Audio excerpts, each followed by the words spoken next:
Monsieur le Président, cher public, bonsoir. Alors, lorsque j'ai abordé auprès de certains amis et certaines connaissances le fait que j'interviendrai sur la thématique du Congo belge, avec la question Congo belge assumer ou s'excuser, systématiquement j'ai vu les visages de mes interlocuteurs se crisper. À ce moment, j'ai compris que le sujet était encore quelque peu brûlant. Quoi qu'il en soit, je suis présente et j'affirme que le Congo belge, il faut l'assumer. Assumer ne veut pas dire oublier. Assumer ne veut pas dire légitimer. Assumer ne veut certainement pas dire justifier. Assumer est le simple fait de s'enraciner dans le présent avec une pleine conscience du passé. Assumer, c'est donc dire qu'il y a eu des crimes, qu'il y a eu des pillages lors de cette colonisation. Assumer, c'est dire qu'il y a eu une colonisation et qu'il y a eu une décolonisation. Assumer, c'est dire qu'il y a eu des horreurs et que ces horreurs ont pris fin. Assumer, c'est dire enfin qu'un certain 30 juin 1960, les Congolais ont eu le choix et la possibilité d'exprimer leur refus de n'être qu'un peuple colonisé. Assumer, c'est donc se faire ami de l'intégralité de l'histoire et pas de certains fragments. Concrètement, qu'est-ce qu'assumer?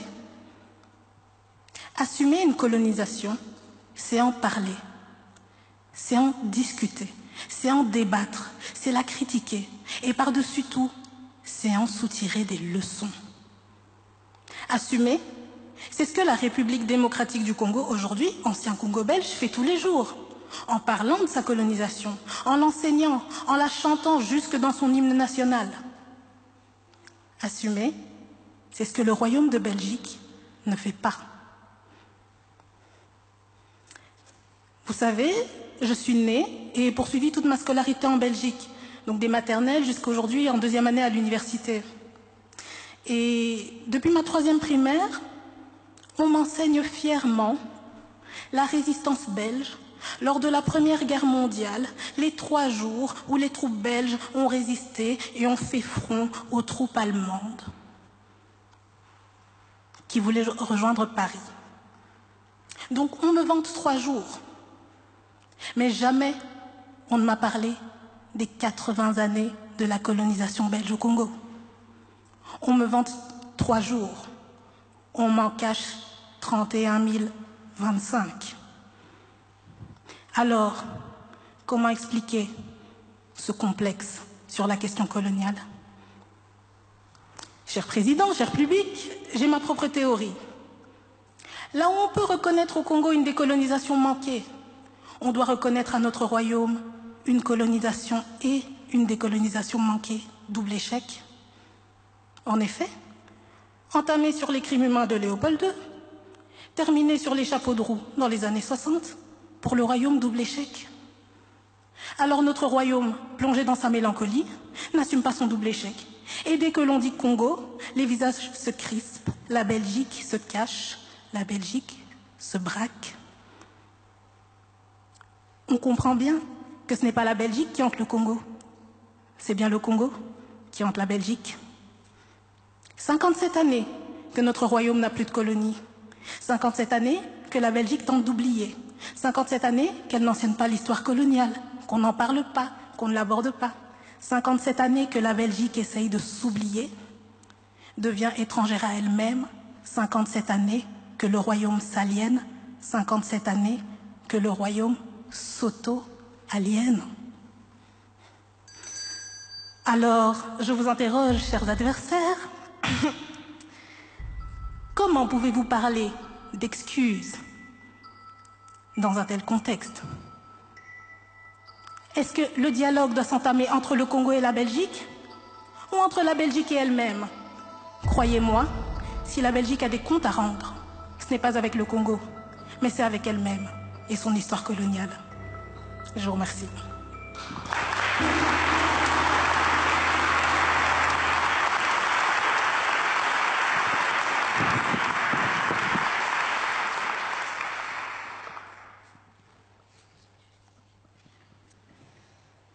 Monsieur le Président, Mesdames et Messieurs, le Congo belge, assumer ou s'excuser.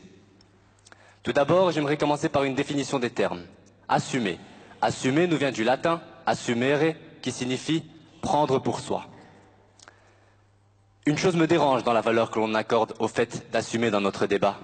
En effet, est-il correct de se poser la question de si oui ou non il faut assumer à partir du moment où la colonisation a commencé, à partir du moment où les actes ont été commis, à partir du moment où le roi des Belges, Léopold II, s'est porté garant de la conférence de Berlin? L'histoire ne nous laisse pas le choix. Elle ne laisse pas le choix à la Belgique de prendre sur soi. À moins que l'on réfute le fait qu'il y ait eu colonisation. Ce raisonnement me pousse à dire que le fait d'assumer n'est pas quelque chose de glorieux ou qui impose l'admiration. C'est simplement la moindre des choses. Malgré cela, aujourd'hui encore, la Belgique n'a pas totalement assumé. On peut l'observer sous plusieurs formes. Tout d'abord, l'histoire officielle a encore du mal à parler de certains faits moins honorables, beaucoup plus tragiques. Au contraire, elle les dissimule.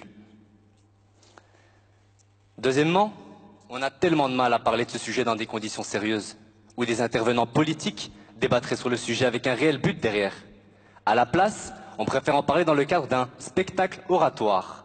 Le simple fait que l'on parle de ce sujet ici et maintenant montre à quel point la Belgique n'a pas assumé son passé colonial. Pourtant, assumer les fautes de nos prédécesseurs est un devoir.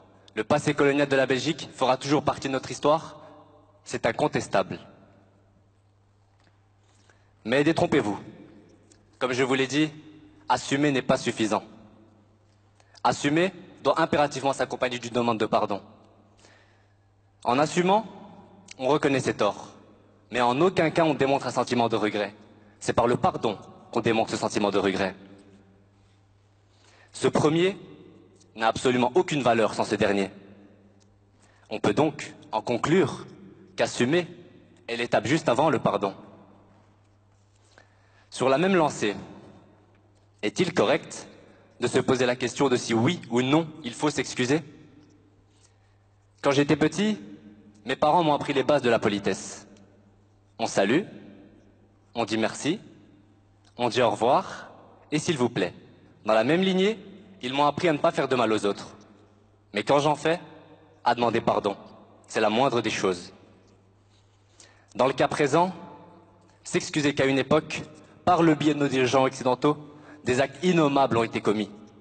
Des actes innommables ont été commis par le simple fait que l'on se permettait de coloniser un pays. Par le simple fait que l'on se croyait supérieur. Par le simple fait qu'ils n'étaient que des indigènes.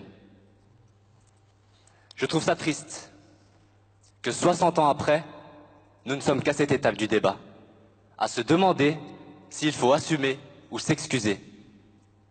Imaginez que vous ayez vécu la colonisation, qu'elle vous a tout pris, humilié, torturé, et que plus d'un demi-siècle après, vous revenez et que vous constatiez que nous en sommes que là, à se demander s'il faut assumer ou s'excuser. Tout ça dans une bonne conscience. Le pardon n'est pas un signe de faiblesse, mais un des actes les plus honorables. Car s'il y a bien un exercice difficile, c'est bien de demander pardon. Certains me diront, tes excuses n'effaceront pas les conséquences de la colonisation.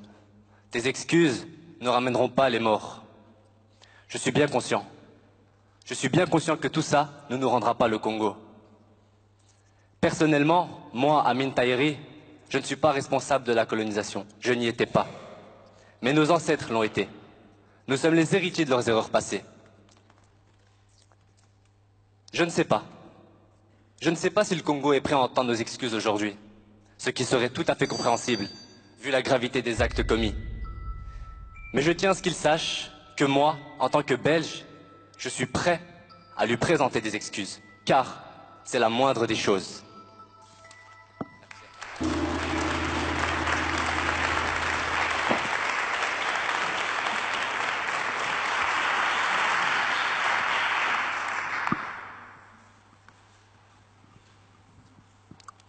Mon cher ami, j'ai entendu votre argumentation. Je l'ai écoutée très attentivement. Toutefois, je me maintiens sur ma position. Assumer le Congo belge est un impératif. Je disais dernièrement, lors de ma dernière intervention, qu'assumer nous rendait amis de l'intégralité de l'histoire. Permettez-moi, cher public, Monsieur le Président, d'aller plus loin et de dire qu'assumer nous permet de remettre le présent en question en regardant notre passé. Vous savez, le Congo belge, ce n'est pas l'histoire d'une colonisation, ce sont deux colonisations.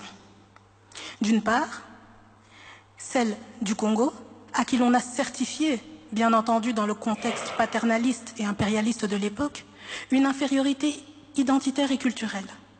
Et dans un second temps, c'est celle de la Belgique, à qui toujours, dans ce contexte paternaliste et impérialiste de l'époque, on a certifié une supériorité identitaire et culturelle.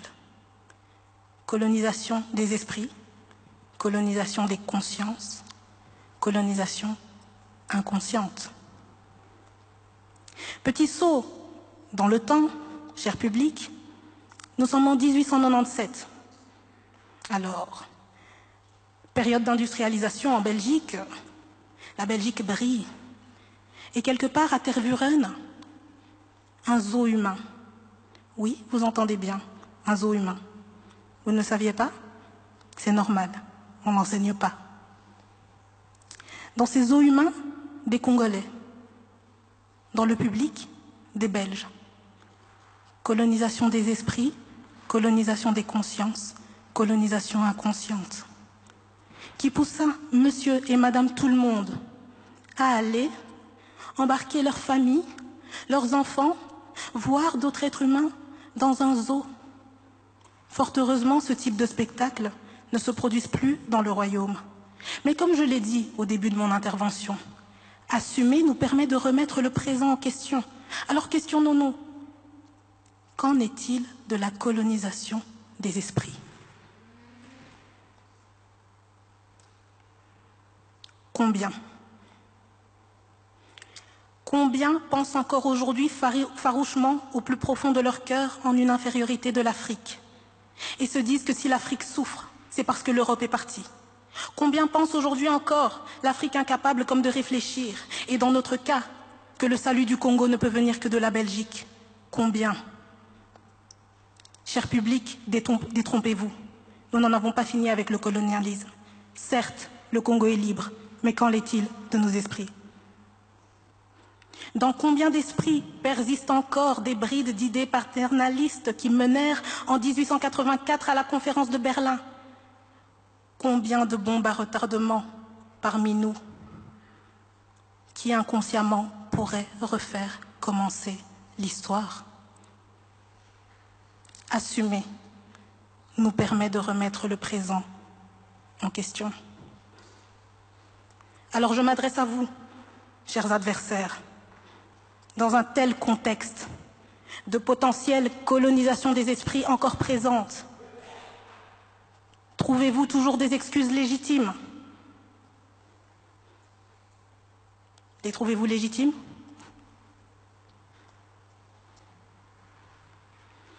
Ironie, hypocrisie ou naïveté? Ironie, hypocrisie ou naïveté que de tout ramener à des excuses dans un contexte si enchevêtré dans lequel il y a tant d'éléments à prendre en compte, le Congo belge. Des excuses pour tout résoudre? Des excuses pour tout résoudre? Non. Assumer pour tout résoudre. Le fait d'assumer s'assure que nous avons bien compris les leçons. Personne ne s'excuse, car personne n'a voulu l'histoire. Personne ne s'excuse, car personne n'a été acteur. Non, ne vous excusez pas. Personne n'est responsable. Toutefois, responsables nous sommes du silenciement de l'histoire. Responsables nous sommes du silenciement de l'histoire, du non-respect, de la mémoire. Et moi la première, cher public. Et pour ça, rien que ça, je m'excuse.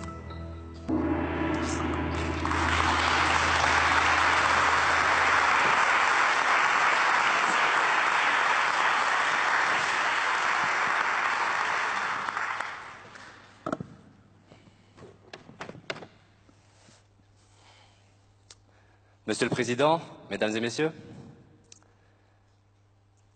combattants de l'indépendance, aujourd'hui victorieux, je vous salue au nom du gouvernement congolais. À vous tous, mes amis, qui avez lutté sans relâche à nos côtés.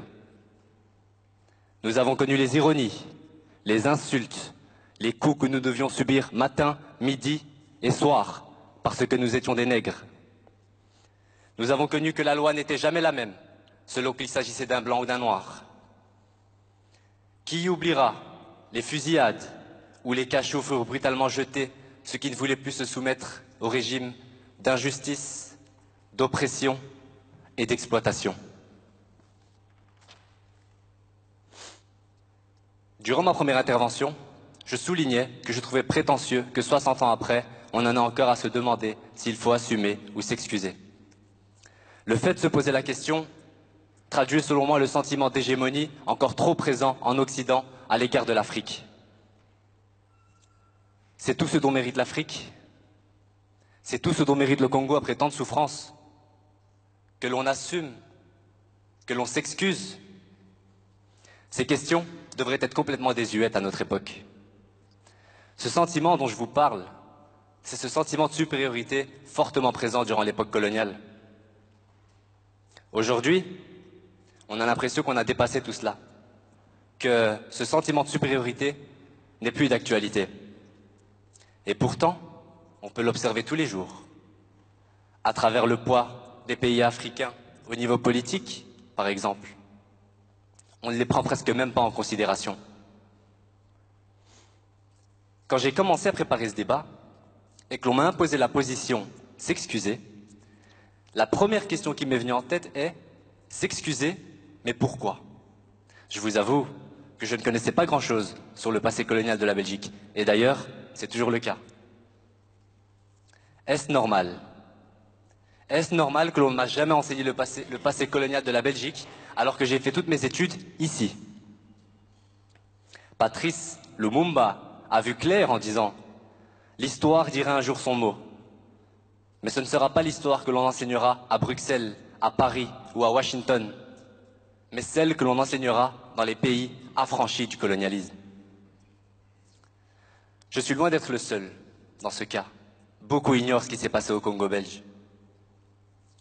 Au Congo belge, on forçait les hommes à travailler en prenant leurs familles en otage. On coupait les mains des dissidents qui, courageusement, s'opposaient aux colons. Si on n'obtenait pas la quantité en caoutchouc demandée, on fusillait hommes, femmes et enfants. Pour en faire quoi? Des exemples. Le Congo belge, ce n'est pas des centaines, ce n'est pas des milliers, ce sont des millions de morts, des millions. Alors pour ça, je serais fier si mon gouvernement s'excusait au moins par des actes symboliques. Cela serait un bon point de départ à des collaborations saines avec la République démocratique du Congo. Au début de mon intervention, je vous ai récité le discours de Patrice Lumumba à l'indépendance du Congo en 1960. Ce discours a une grande valeur symbolique. Alors, pour lui rendre hommage à lui et au Congo, car c'est la moindre des choses, j'ai aussi envie de faire un acte symbolique. Pour les mains coupées, je m'excuse. Pour les humiliations à répétition, je m'excuse.